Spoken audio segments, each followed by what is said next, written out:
Well, good afternoon, fellow constitutionalists, and welcome to the Monday edition of the Dan Clements Show, a Christian political talk show. This is your host, Dan Clements, your constitutional warrior fighting for your right just to be an American. It is August 21st in the year of the Lord 2017.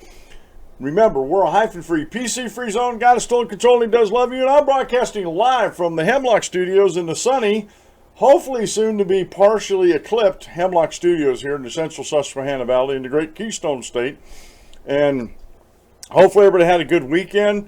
If you were following what was happening up in Boston this weekend, it was a pretty peaceful weekend except for Antifa and other groups of the alt-left.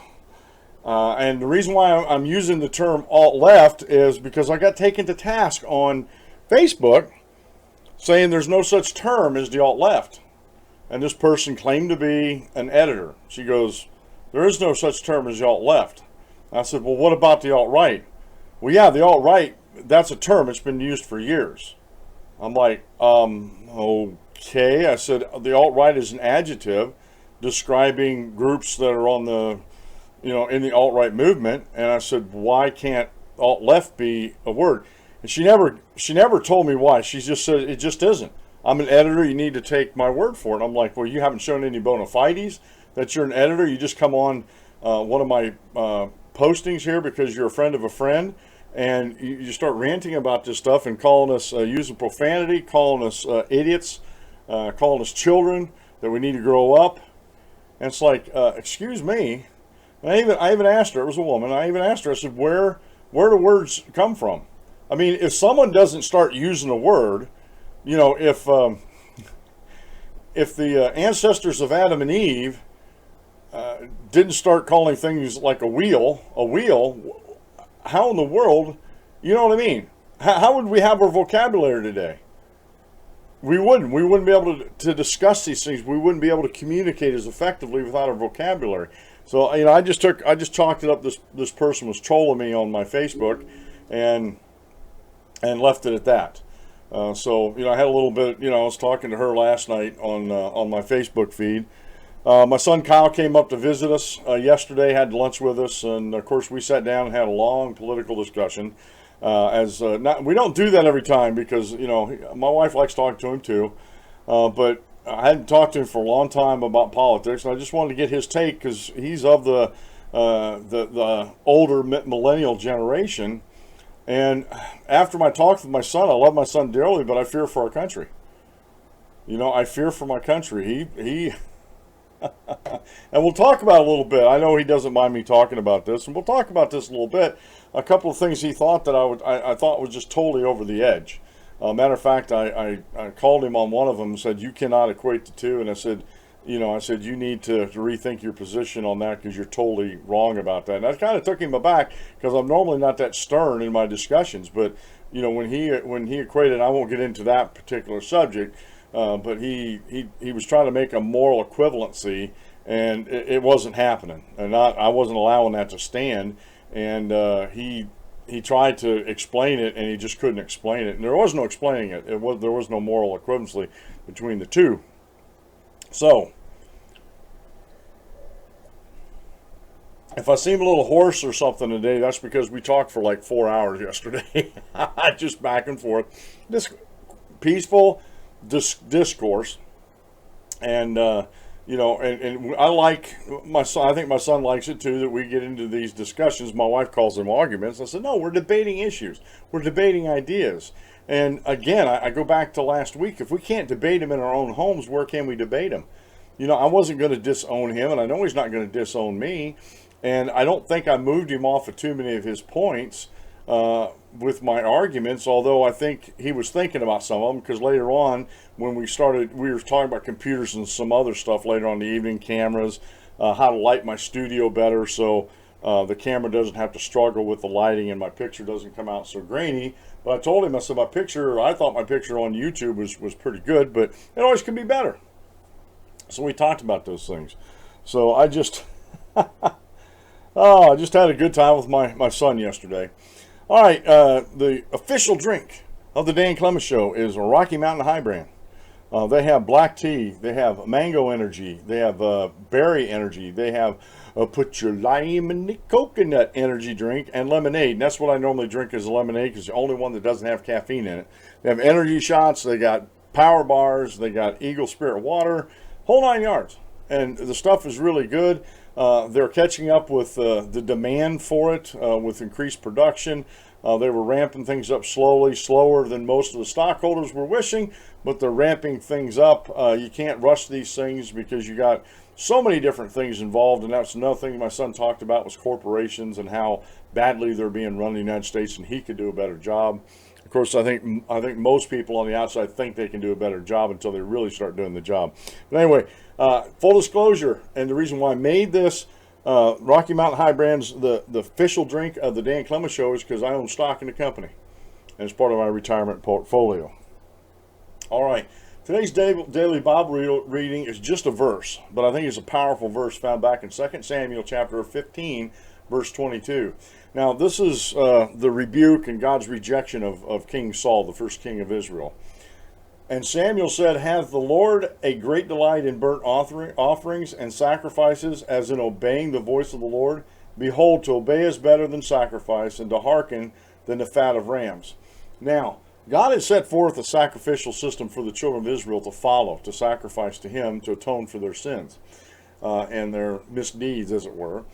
And Samuel's talking here that God actually delights more in obedience than He does the sacrifice. They were doing these sacrifices in vain because if you go back to chapter 15 and read about it, these folks were supposed to utterly destroy the kingdom, the king, and everything that they went to invade, and and God told them to go destroy because of some of their sins.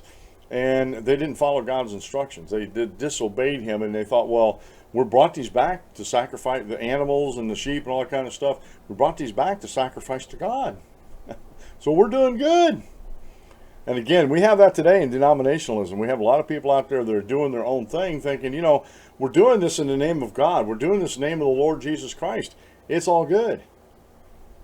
But if they're not obeying what God wants them to do, it's not all good. Their worship happens to be in vain. Good quote meal today from A.W. Tozer. Much of our difficulty as seeking Christians stem from our unwillingness to take God as He is and adjust our lives accordingly. We insist upon trying to modify Him and bring Him nearer to our own image.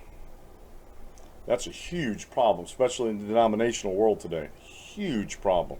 They want to change God and make Him into something He's not, so that He appears more like us instead of us changing ourselves to make ourselves appear more like God. Good lesson by Ben Gisselback over at plainsimplefaith.com.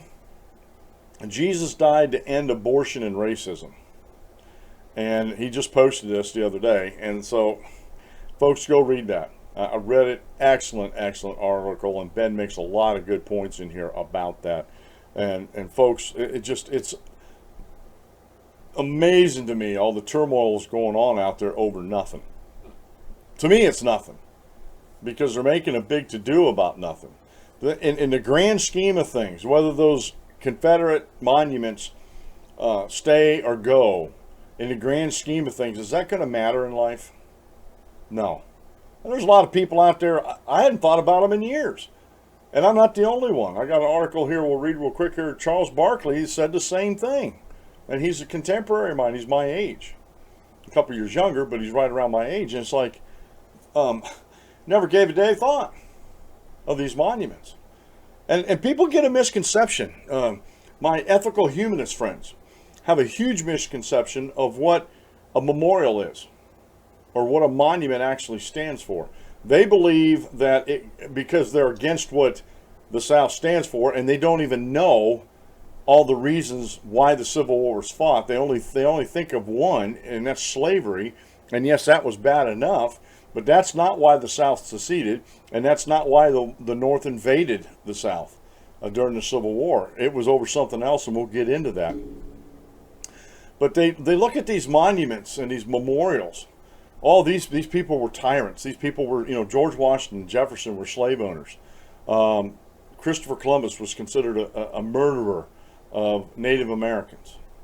You know, no matter what his discoveries were, no matter how, you know, and I'm not saying that a person's good in life outweighs the bad. What I'm saying is there are things we can admire and respect in everybody, but there's also some things that everybody would rather us not remember and forget. But you know, that's what makes us human.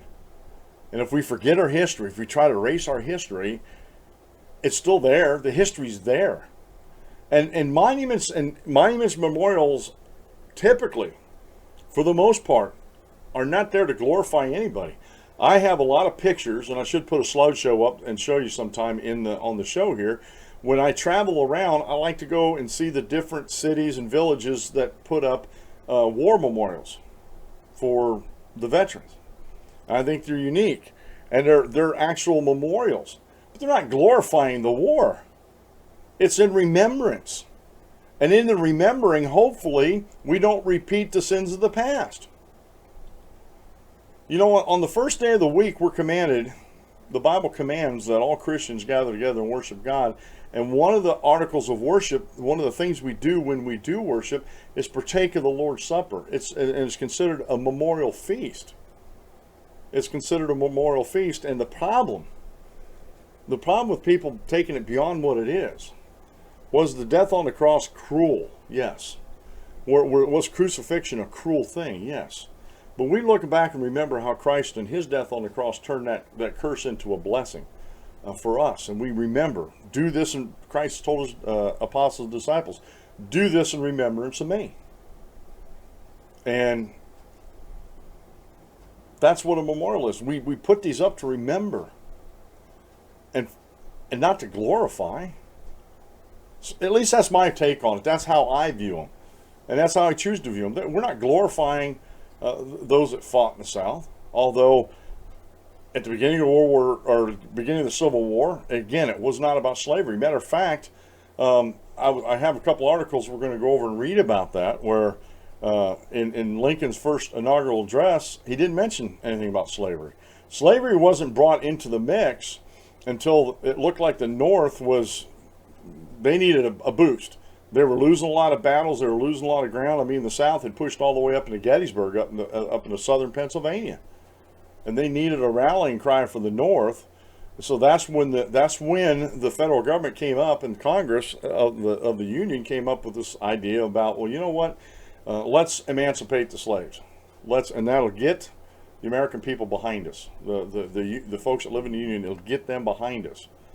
But the problem, again, there were, and I'm not saying that slavery was not an issue even before the Civil War, but that was not the issue of folks wanting to fight the Civil War and wanting to secede from the South.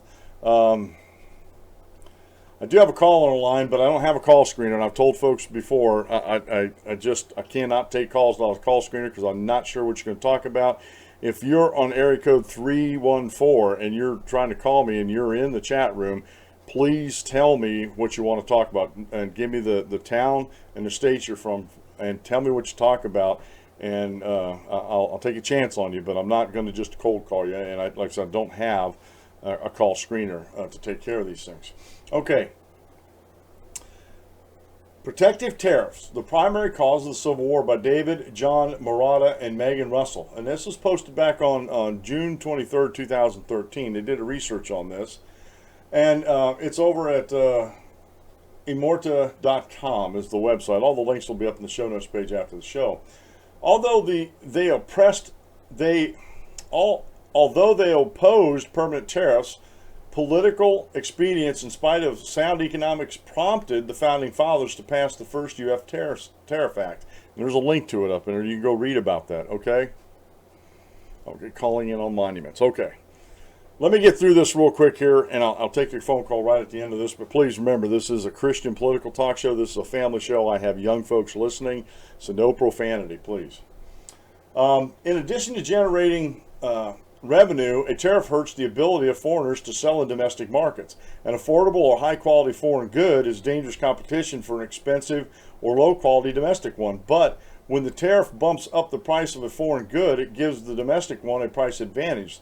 The rate of the tariff varies by industry. Now, the Tariff Act that the Founding Fathers passed, it was in existence for 72 years. Northern special interest groups used these protective tariffs to exploit the South for their own benefit. Finally, in 1861, the oppression of those import duties started the Civil War. And if you go back and read Vice President Calhoun and some of the other representatives from the southern states about this tax, that was their big boogaboo with the North. The industrial North was exploiting the South here. If the tariff is high enough, even an inefficient domestic company can compete with a vastly superior foreign company. It is the industry's consumers who ultimately pay this tax, and the industry's producers who benefit from in its profits. The situation in the South could be likened to having a legitimate legal case but losing the support of the jury when testimony concerning the defendant's moral failings was admitted into the court proceedings. And I'll take this into consideration. When the South was getting ready to secede from the North, and they did, and they started fighting the war, and they started winning some things, the one thing that turned the tide was this admission of evidence about the morality of the South, and they're talking about slavery here, okay? As early as the Revolutionary War, the South primarily produced cotton, rice, sugar, indigo, and tobacco. The North purchased those raw materials and turned them into manufactured goods. By 1828, foreign manufactured goods faced high import taxes. Foreign raw materials, however, were free of tariffs. Thus, the domestic manufacturing industries of the North benefited twice. Once as the producers enjoying the protection of high manufacturing tariffs, and once as consumers with a free raw material market. The raw material industries of the South were left to struggle against foreign competition. So you see, the North was protecting their industries with tariffs, but they weren't protecting their brothers from the South with the same type of tariffs to protect the domestic product. They left that wide open, and that was on purpose, as you'll see here in a minute. Thus, the domestic manufacturing industries of the North benefited twice. Once as the producers enjoying the protection of high manufacturing tariffs, and once as the consumers with free raw material market. The raw materials industries of the South were left to struggle against the foreign competition. And they go on and they talk about these different things. And if you go look at the article, they have some cartoons and everything over there. Slavery at this time was actually on the wane. Slaves visiting England were free according to the courts. In 1569, France, Russia, Spain, and Portugal had outlawed slavery. Slavery had been abolished everywhere in the British Empire 27 years earlier, thanks to William Wilberforce. In the United States, the transport of slaves had been outlawed 53 years earlier by Thomas Jefferson in the act abolishing the importation of slaves in 1807, and the abolition of the Slave Trade Act in England in 1807. Slavery was a dying and repugnant institution. The rewritten history of the Civil War began with Lincoln as a brilliant political tactic to rally public opinion. The issue of slavery provided sentimental leverage, whereas opposing the South with hurtful tariffs did not. Outrage against the greater evil of slavery served to mask the economic harm the North was doing to the South. And this is where we get into this revisionist history. And a lot of times, it is the victor that actually writes the history. But in the American Civil War, I think both sides lost. You had 600,000 lives lost, American lives, both the North and the South. I'll go on down here. The Tariff Act of 1828, called the Tariff of Abominations in the South, it was the worst exploitation. It passed Congress 105 to 94, but lost among Southern congressmen 50-3. The South argued that favoring some industries over others was unconstitutional. So we have now, with this history here, we show you how the Republican Party at this time were the ones. Now they sort of inherited this ideology, but they did nothing to do away with it. This crony capitalism was going on. These lobbyists that were lobbying for these tariffs for manufactured goods coming into the states, but not protecting their southern states for the raw goods coming in. That was all free coming in, so it was a competition, and the South felt betrayed about this. The South Carolina Exposition and Protest, written by Vice President John Calhoun, warned that if the tariff of 1828 was not repealed, South Carolina would secede. It cited Jefferson and Madison for the precedent that a state had a right to reject or nullify federal law. So again, there was this idea, and this is constitutional, this is American history, that the people were first. The founding generation and the framers of the Constitution recognized the sovereignty of the people, that the people come before government, so the people created the states, then the states created the federal government. The federal government only has supremacy in those enumerated powers set forth in the Constitution. Now, in the South, in this matter with the taxes and everything, they were absolutely right. They were absolutely right. The states do have the power to nullify federal law. We see that now with the marijuana laws and with the hemp laws. They're nullifying federal law because it's unconstitutional for the federal government to have any governance over that because there's not an enumerated power. So when people make the case that the Civil War was fought on states' rights issues, they are absolutely right. Now, I'm not defending slavery. Slavery was a bad institution. It really was. And if you're watching the show here, I want to put up a meme here. And this is another part of history people don't know. The gentleman's name was Anthony Johnson. And he's a black man. And it is recorded that he was the first slave owner in the United States of America. A black man. Matter of fact, there was many black men who owned slaves throughout the South. So that goes back to my question about reparations. Do we have to go back in history and find out which family lines had black slave owners? Now, do they need to pay reparations just like they're claiming white folks need to pay reparations for slavery? You see how that argument gets real silly real quick. Okay. So we have this issue here of the what's going on with the taxes and everything that I wanted to set this forth. Okay. Now we got a caller that's calling in. Again, this is a Christian show. I have kids listening to the show that are homeschooled, so please be kind. Well, good morning, caller. What's your first name and the city and state you're calling from? My name is Pianki. I'm calling from the St. Louis area, Missouri. How you doing today? Oh, not too bad, Pianki. How you doing? I'm doing fine. Look, let me talk about the monuments. Okay. And I don't understand. Well, I understand why, but the concentration should not be necessarily on slavery, because when you look at these Confederate, what we call these generals, whether it's Fitzhugh Lee, who was the nephew of Robert Lee, you got Joseph Wheeler, Matthew Butler, Thomas Roser, you got Jackson and Lee. Wheeler, for instance, he fought in the Spanish-American War. Right. Robert E. Lee fought in the Mexican-American War. So, what part of the statue, what part of his statue should we cut out?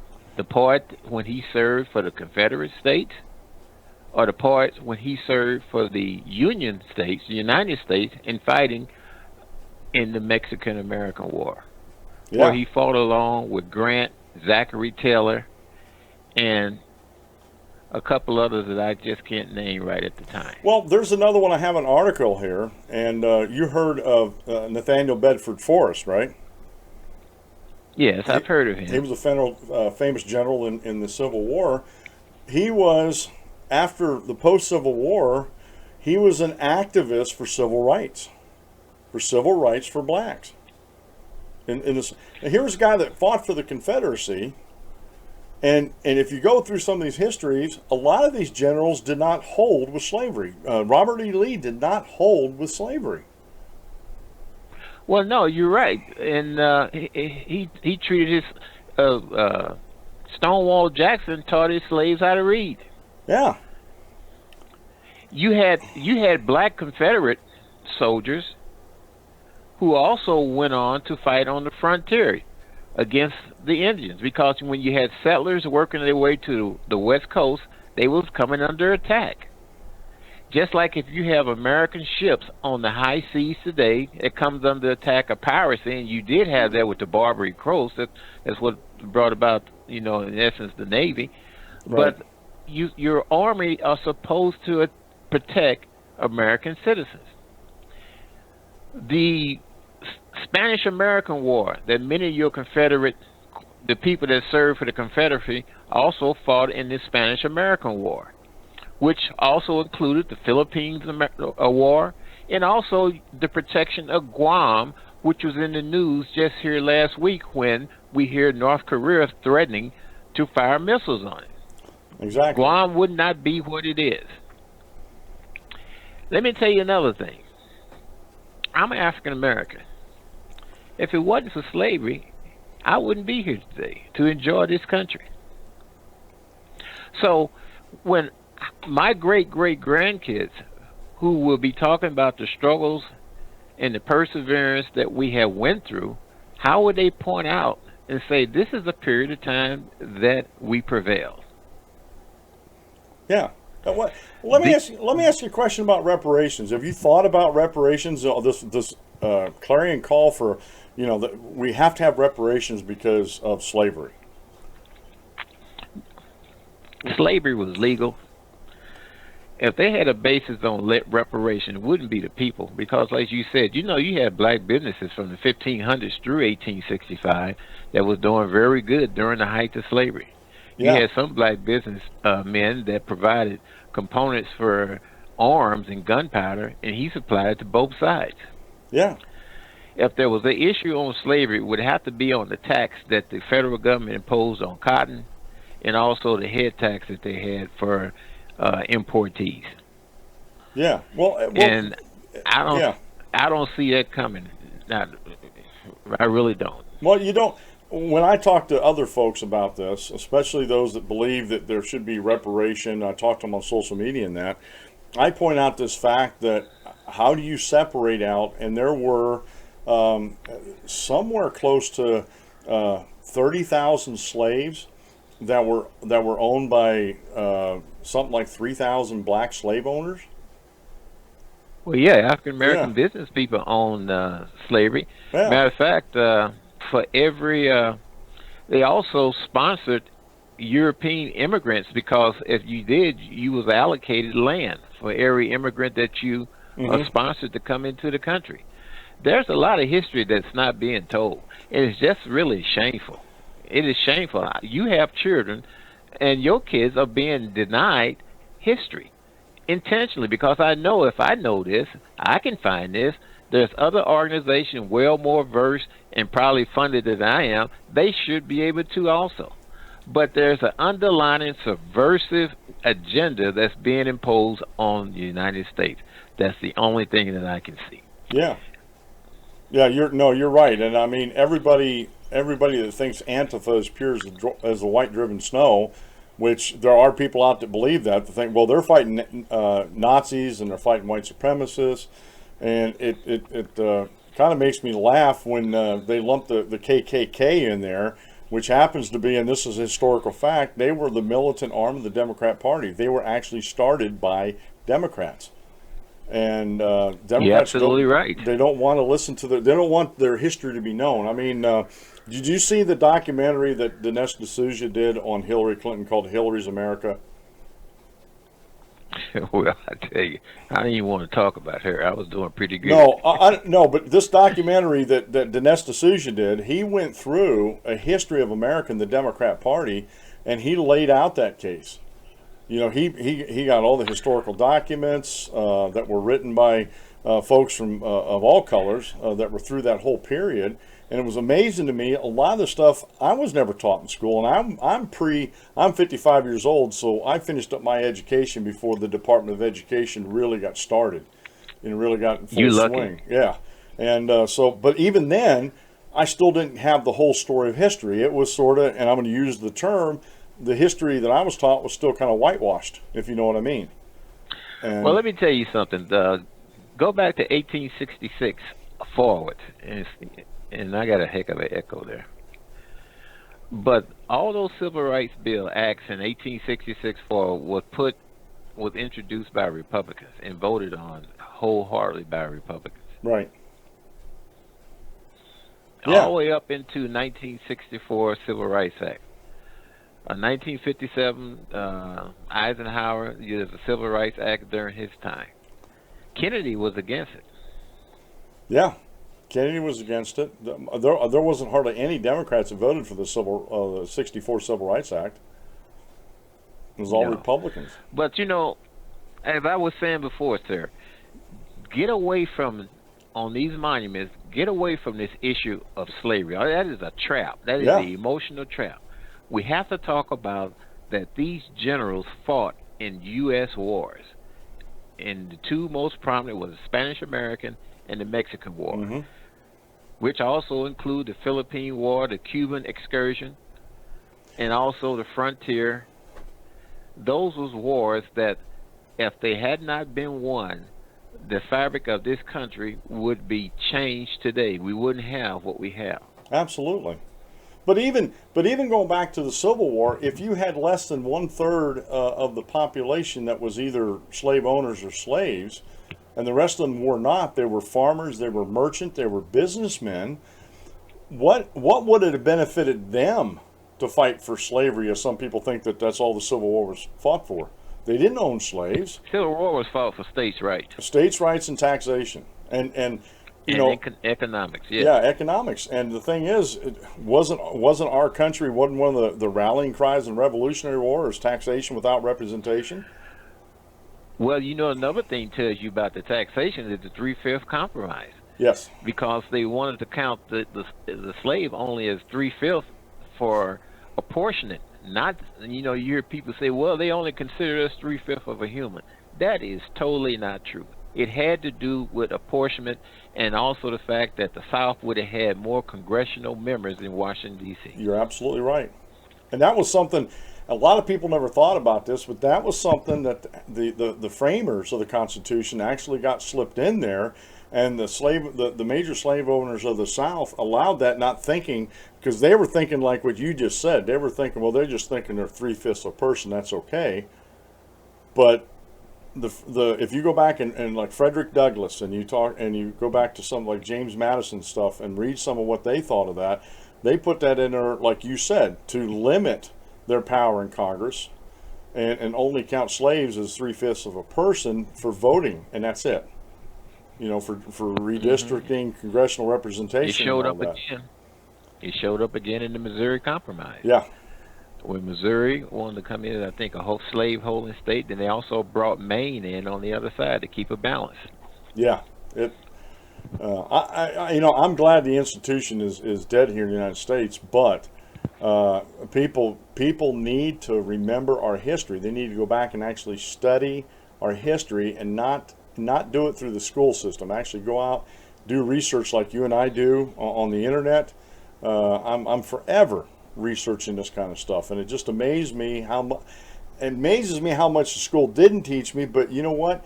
I don't condemn the school for not teaching me. They gave me a basic education and gave me a thirst for knowledge, and what I did with that is on me. And so I've chose to continue my education throughout the years to inform myself about these things outside of academia, and I know I'm better informed than a lot of people out there about a lot of different subjects when it comes to the United States of America. Oh, you are. And as I said before, you need to take the focus off of when you're talking about these generals, these United States generals who happen to fight in different wars, including the Civil War. Mm-hmm. It cannot be just on that, because that's where the emotion is right now. They tie that in with slavery. Oh, it was terrible. No, these generals done a lot more than just fought in the Civil War. And also, where is the compliment going to the blacks who fought in these wars also? You had blacks that fought in the Spanish-American War, blacks who fought in the Civil War. You had the 10th Cavalry, which was a Union group, but when they went out into the western frontier to fight to protect the settlers, you had former Confederate soldiers that was there with them. Yep, they were called the Buffalo Soldiers. And volunteers. Yes, there are volunteers in there. So I'm going to let you get back to your program. Okay. I hope that your students that's listening, that they start doing some better research. And by all means, young people, do critical thinking. Look at both sides of the coin. Don't let people with the emotions like we see going on with these protests, these paid protesters, by the way, Yes. don't let them shape your thinking. Think for yourself. Absolutely. Bianchi, thank you for calling in, and feel free to call into the future. It was a pleasant talking to you, and have a very blessed day, okay? You too, sir. All right.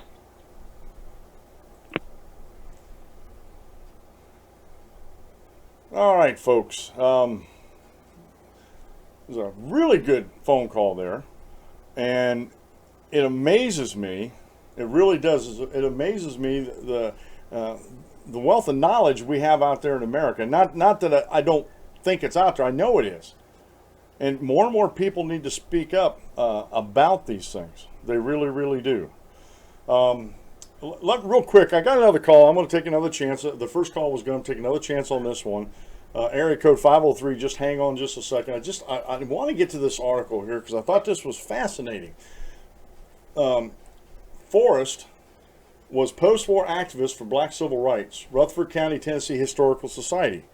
And some of this I remember being taught about these guys, but it was more in line with the Civil War and what they did during the Civil War and not after. So we have this Nathan Bedford Forrest. This advocacy and his popularity with the Memphis black community was resented by some of his white contemporaries who spread false rumors to discredit the general and further their own political interest. And again, that's what happens. There's these smear campaigns about these folks and what they did during the Civil War, what they did after the Civil War. And this guy, he fought for the civil rights of blacks way back. It was almost like that song, I was country before country was cool. Well, General Forrest was, with civil rights for blacks before civil rights were cool. And we don't hear about these things. And I wonder in Tennessee, I wonder if his statue is going to be taken away because people don't know their history. And honestly, if you don't know your history about your own country, I don't know the whole history of everything. I really don't. But I can study and research it, read both sides of it, and I rely, and this is a key point with me, folks, I rely heavily on articles that are referenced. If they have references, if they give links to their research, and then I can go look at that research and see if they're giving it a slant or not. Or if they're actually not reporting, but if they're actually commentating on it in an unbiased manner. And this is important, folks. And trust me when I tell you that I have a lot of my friends that are in the anti-freedom side of things that when I talk to them about references, they just totally dismiss that idea out of hands. Well, just because it's referenced doesn't mean it's correct. And I said, you're right, it doesn't. But if you go run those references, you can see if they are correct or not. If you're citing an article, I love it when my friends in the anti-freedom crowd, they'll cite an article on daily costs, and then the only references they have is maybe an article that talks about the same issue over on Slate. Neither one gives any references other than maybe they saw something on Salon that they're sharing with everybody that they found on Huffington Post. And if you run any references they have on there, it's like in an echo chamber. That's the only things you find. There's no credible research. There's no links to, this library or this historical society about such and such or so and so or how they reacted and stuff like that. So, oh man, it's crazy out there. And the thing is, if we step back, take a deep breath, and do our due diligence on these subjects, and instead of trying to beat somebody over the head with a stick to bring them to our side, if we try to persuade them with the facts of the situation, have them look at the facts of the situation. All right, caller from area code 503. What's your first name and what's the city and state you're calling from? Hunter from Portland, Oregon. Hi, Hunter. How you doing? I'm doing great. I really enjoy what you're saying, and I just thought I'd call in. Thanks for taking my call. Okay. What's on your mind? Well, Portland, Oregon is a very, very liberal city, and You got to speak into your mic, older, Hunter. Can you hear me? Yeah. You just got to keep your mouth around the mic so I can hear you better. Oh, I'm sorry. Portland, Oregon is a very liberal city, and there's all these protests that take down all the statues down south. And I used to live in Mississippi, so I know these statues mean a lot to the Southerners. Yeah, they do, and again, it's not because of slavery. It just really isn't. What's your thoughts on that? Yeah, no. Yeah, well, it is. It's also part of their history, and most Southerners weren't slave owners. Right. And there were more reasons to fight the Civil War. And I don't know if Northerners understand that. I was wondering what you think about that. Well, here's the thing. There are competing books on Lincoln. I'm going to deal with Lincoln. He was the main figure, around the Civil War. There are books out there that are, and I'm going to use the term again, they are whitewashed in their history because they give Lincoln and the Union a favorable airing because they come from the standpoint that the Civil War was all about slavery. And again, when I was talking to Bianchi in the phone call previous, I said there was less than a third of the folks living in the South that were either slaveholders or slaves. So you had a little over 2/3 of the folks that really didn't have anything to do with slaves, that were farmers and merchants and whatever throughout the rest of the South, and slavery wasn't even on their minds just before the Civil War, since 1828 actually, because they felt they were abandoned and exploited by the North because of the tariffs, and the North was taking advantage of that. They really were, and they used the power of the state, which is Jefferson and Madison were correct on the nullification. Like I said, we see that happening today especially with hemp. My official drink of the Dan Clement Show is Rocky Mountain High brand. It's hemp-infused drinks, and it's 100 milligrams per 16 ounces. And I have fibromyalgia, and I can't document this. I can just tell you how I feel on it. My muscles don't hurt near as much when I'm drinking one of those a day than not. I've actually gone off it for 4 or 5 days, kept all the rest of my regimens up, and my muscles ache more, especially in the afternoon. So I think it helps. And that's hemp infused? Yes. Rocky Mountain High brands. Okay. And just full disclosure, this is not any stock tips or anything like this. I do own stock in the company because it's part of my retirement portfolio. But without hemp production in the United States, that company's not going to survive here in the United States because it's going to have to import hemp from all over the place. And so there's a lot of states in Pennsylvania, where I live included, they're pretty much thumbing their nose at the federal government saying, you have no constitutional controlling authority over hemp, so we're going to grow it anyway. And they're literally... Yeah, no, I and I tell people in Oregon that all the time because they want to grow marijuana out there, legalize it out here, and they don't see the ties to the Civil War. But all right, that's the end of that one. I knew. Let's see. This is why I don't like calls that are not with call screener. He started off really good, but he lasted a little longer than I thought most people do, and that's why, folks, I can't take phone calls on the show like this, because I need a call screener that can cut these guys off ahead of time and really grill them with some questions and stuff like that. So, you got these jerks out there that just want to troll programs. So now, because he said what he said, I'm going to have to go back in here. I'm marking down it's around 46 minutes. 46 minutes. So now I'm going to go back in or take my time, go into the audio, take that out, so my audience doesn't hear that. I do apologize for that, folks, that you had to hear that. I thought we were having a good conversation there, and it amazes me the juvenile mentality of folks out there when we're trying to have a serious conversation here in the United States. Okay, getting back to Mr. Forrest. Forrest also approached the Memphis Board of Aldermen, according to a newspaper accounts, and argued that the black citizen could be doctors, clerks, bankers, and anything else if given the opportunity and education. He believed that the blacks were part of the community and should be involved and employed like anyone else. Although his words to the federal authorities and the city aldermen went unheeded, Forrest conducted his own business consistent with what he urged upon others. He didn't go out and protest. He didn't go out and try to fight these people and beat it over their heads with sticks and clubs saying, you must listen to what I have to say. That you must listen to what I have to say. And that is, again, that is something that is it amazes me that we don't know this in our history. It really does. It amazes me about that. So we have this. We have this example, and this isn't the only one. And again, I got to go back to the Tariff Act of 1828 and cite that as Vice President Calhoun cited that this, if you don't lift this, if you don't help us out, stop the flood of these goods coming into the country that we can't compete with because of the tariffs, and we don't have any tariffs on it. The North is benefiting from that because they're getting it cheaper from overseas than they are from the South.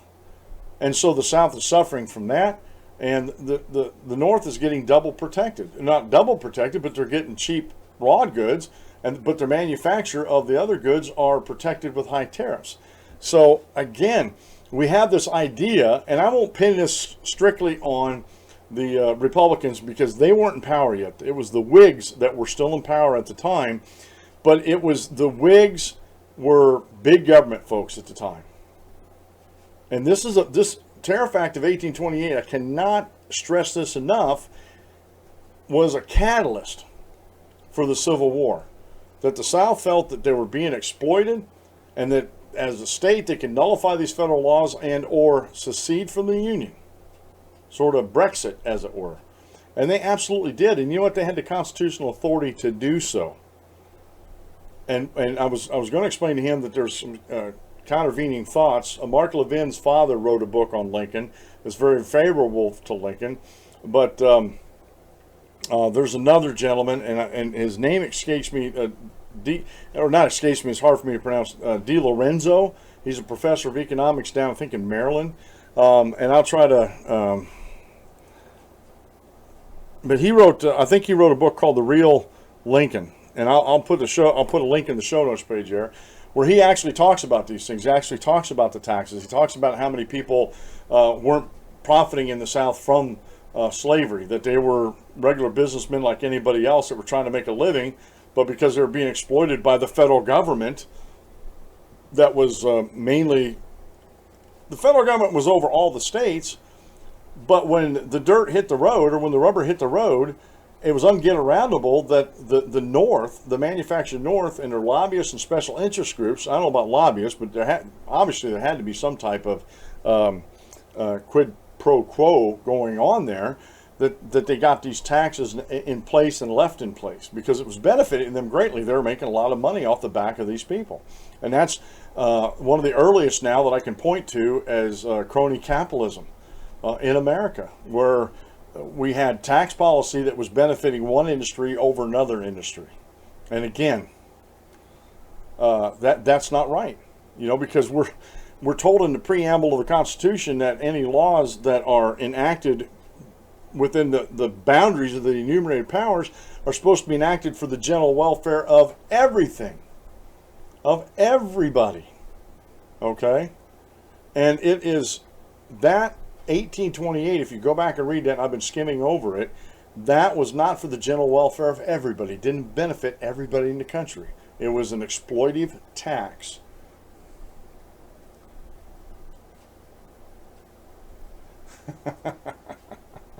Dave said something funny. I'm not going to repeat it in the chat room there.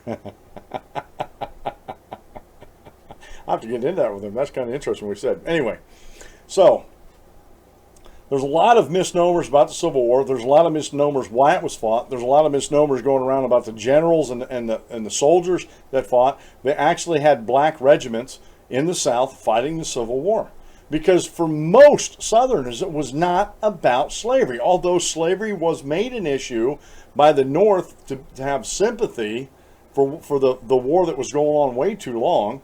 And how many generals did Lincoln go through before he got on Grant and Sherman and stuff? It was quite a few. And the South was literally handing the North their backsides. Like I said, they pushed all the way up into Gettysburg. There's only one state north of us, and that's New York. They were pushing all the way up in there, and they were winning these battles. And it wasn't until this tide of war at Gettysburg that around that same time was when the Emancipation Proclamation came in, or maybe a little bit before that, and they were winning the sympathy and tried to take the moral high ground, and in doing so, in invoking slavery as the issue of the Civil War, and this is why the South has to be defeated because of the evils of slavery. Everybody forgot about the Tax Act of 1828, the Tariff Act of 1828, and how oppressive that was against Southerners, and how betrayed they would feel. How betrayed would you feel if your neighbor was exploiting you and you could do nothing about it? I mean, how betrayed would you feel? And the South had it right. We have a 9th and 10th Amendment in the Bill of Rights. The South had it absolutely right when it came to the overarching, reaching power of the federal government. That Tax Act was unconstitutional because it didn't fall within the general welfare clause. It did not, it wasn't for the general welfare of the whole country. It benefited one part of the country over the other. That's unconstitutional. That's un-American, as far as I'm concerned. And so, this is...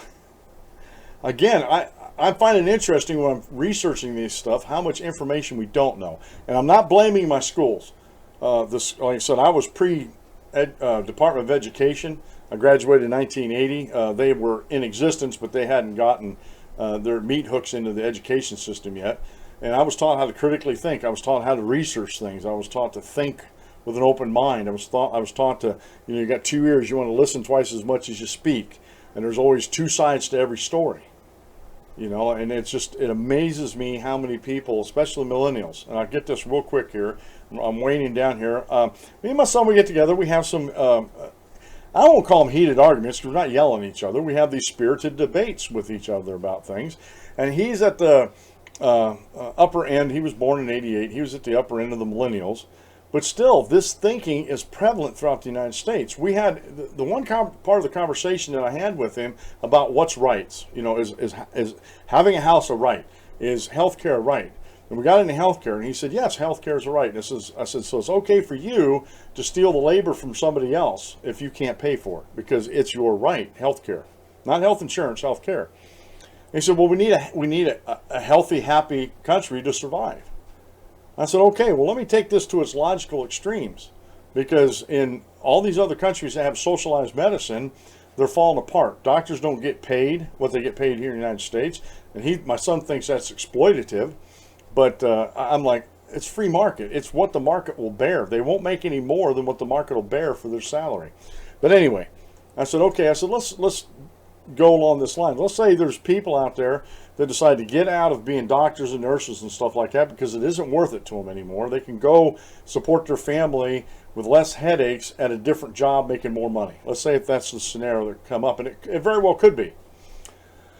And let's say people just quit going to become doctors. They don't put in the time, they don't want to go to the schooling, just quit being doctors. And let's say we're having a super severe doctor shortage to the point that our healthcare system's falling apart. Because youth say that healthcare is a right, does that mean that the federal government, and now what he's talking about when he talks about force, does that mean that the federal government can force people to become doctors against their will? He said, absolutely right, because the health of the country is paramount. And I looked at him and I said, you got to be kidding me. I raised you better than that. But that's what they're being taught. That's the indoctrination that he got in school. And he hasn't, and I even encouraged him before he left. I said, Kyle, you need to start looking at both sides of the issue. I said, right now, all your arguments are one-sided. And I said, I see both sides. I see examples in that. You haven't given me any examples where your type of socialism has worked in the world. And yet he was still holding to this line. It's for the good of the people. It's for the common good. You know, and we can force people to do what we need. The government can force people to do things because the country needs it. And folks, that's a very, very dangerous ideology to have. I even told him that. I said, Kyle, I said, you're treading on dangerous ideologies here. Because what about the freedom and liberty for folks to determine for themselves what they want to do? What about that? Well, we're not really free. I said, yes, we are. I said, I'm free to choose any type of vehicle I want to buy from whatever manufacturer I want to buy. I can pick whatever type of TV I want. He goes, oh, they're all made by corporations, so you're not really free. I said, Kyle, I said, you've drank the Kool-Aid that all corporations are bad. They're not. I said, the bad ones are the ones that get government involved in trying to stifle competition. And again, you know, he wouldn't come off that line about all corporations are bad. Now, he's part of a union now. And I warned him before he got in this union to have an open mind, but please look at both sides of the issue. But he's married to this union mentality now. And that's a very dangerous mentality to freedom and liberty. Again, they feel that they can use the government, or the government can use force themselves to make people do what they want them to do or become what they want them to become, no matter what the person wants. I mean, folks, God doesn't even do that. God, who created the heavens and the earth, has the ultimate power in the universe, doesn't make us become something we don't want to become. Never has, never will. And yet we want to give this power to fallen men and women, sinners. We want to give these people in government power over us, these people in bureaucracies. We want to give them more power over us, the people. I said, where's the freedom and liberty in that? And it all come back, and this is a mantra of socialism, communism. It's about the common good. It's all about the common good. That I'm not charitable because I don't want the government to do these things. And I said, no. So I am charitable because I give for private organizations that help take care of these things more efficiently. And I said, government compassion is not compassion at all. It is not. And when you have to take money at the threat of force from folks to do that compassion, that's not compassionate. I don't read that in the Bible. Every time I read something in the Bible, someone was in need, it's always talking about when you see somebody, you take care of it. You know, if you see somebody thirsty or naked, you know, why didn't you clothe them? They never said go off to the government and start a program and do that. He never said that. And this is, like I said, this is a problem here in the United States, and we really, really, really need to work on this, folks. We really do. And this week we're going to spend some time teaching. There's some other articles in the show notes page today I encourage you to go read. From Charles Barkley has a good statement about that. Antifa, they don't like freedom at all. Of course, we knew that. So go over to the show notes page. I'll update them right away after the show here. This has been the Dan Clements Show. I'm your host, Dan Clements, your constitutional warrior. Remember, if you aim at nothing, you'll hit it every time. Have a great rest of the day, and God bless, and we'll see you tomorrow at noon. And folks, enjoy the eclipse, David. Don't look directly into it.